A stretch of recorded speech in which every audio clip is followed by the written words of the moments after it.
Napapansin mo ba kapag wala kang pera, wala kang boses sa pamilya? At maraming tao ang tahimik na nabubuhay dito araw-araw. Kapag wala kang pera, parang wala ka rin karapatang mapagod, wala ka rin karapatang masaktan, wala ka rin karapatang magreklamo. Kasi ang nasa isip nila, anong ipinapagod mo? Wala ka namang ambag. Pero kapag may trabaho ka at ikaw ang nagbibigay, iniintindi ka nila. Kapag pagod ka, sasabihin nilang, magpahinga ka. Kapag may problema ka, papakinggan ka nila. Pero kapag wala kang pera, biglang iba ang mundo. Yung pagod mo, katamaran ang tawag. Yung lungkot mo, drama lang. Yung problema mo, arte lang. At yung pangarap mo, parang wala kang karapatang mangarap. Kasi sa isip nila, paano ka mangangarap kung sarili mo nga hindi mo mabuhay? Kapag may family gathering, tahimik ka lang. Hindi dahil wala kang sasabihin, kundi dahil pakiramdam mo, wala namang makikinig. Kapag may kwentuhan tungkol sa future, negosyo,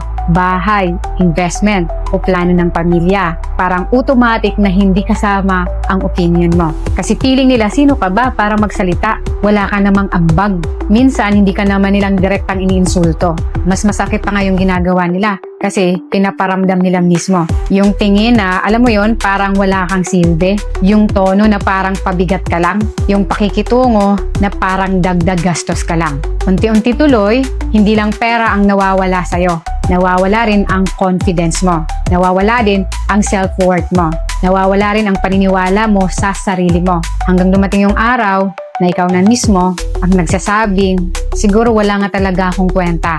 Siguro hindi para sa akin ang success. Siguro hanggang dito na lang talaga ako. At yan ang pinakadelikado sa lahat. Hindi yung wala kang pera, kundi yung mawalan ka ng paniniwala sa sarili mo. Kasi ang taong nawala ng pera, pwede pang bumawi. Pero ang taong nawala ng pag-asa, bihira ng lumaban. Kaya kung nararamdaman mo ito ngayon, yung pakiramdam na wala kang bilang, wala kang boses, wala kang ambag, wala kang kwenta sa paningin ng ibang tao, lalo na sa pamilya mo mismo, huwag mong gawing katapusan ang kwento mo. Gawin mo itong starting point dahil balang araw, kapag binago mo ang situations mo, yung mga taong hindi nakikinig sa iyo ngayon, sila rin yung magtatanong kung paano mo nagawa. Pero bago mangyari yon, may kailangan kang gawin ngayon. Huwag mong kaawaan ang sarili mo or ang situation mo ngayon. Mag-focus ka kung paano mo simulan na bubuuhin ang sarili mo.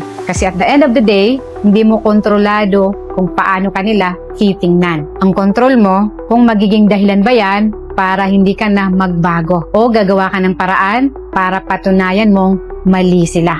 Totoo ba o hindi? Kapag wala kang pera at wala kang ambag sa pamilya, natural lang bang mawalan ka ng boses at respeto? Comment totoo kung naranasan mo ito ngayon. Comment hindi kung naniwala kang dapat pareho pa rin ang respeto kahit wala kang pera. Andito lang ako na naniniwala na magkakaroon ka din ng boses sa pamilya mo soon. Kaya kumapit ka lang.